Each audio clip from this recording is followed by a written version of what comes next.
Mga kababayan, ito po si Kent. 3 buwan pa lang po siya dito sa Canada.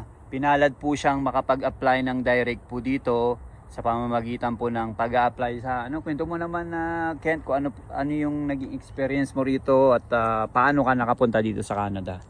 Bali, nag-apply ako ng online sa LinkedIn. Doon ako nakahanap ng employer. At last year, hindi ko makakalimutan itong March last year.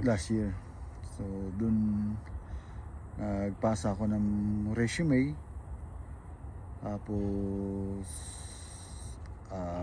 nagkaroon kami ng interview ng employer.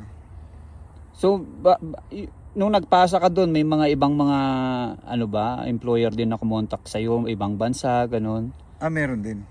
Meron akong ibang mga iba-ibang country din ang May mga nag-response din sa iyo doon na iba-ibang bansa. Meron din. Australia, Ireland, UK.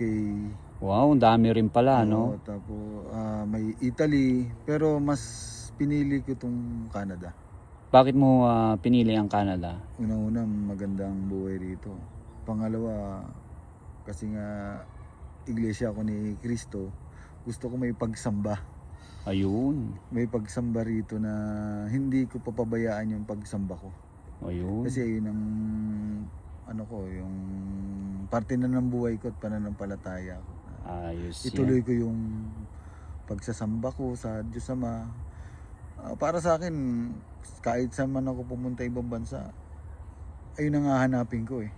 Nakita ko dito sa Canada yung may pagsamba. Ito yung pinili ko. Ayun.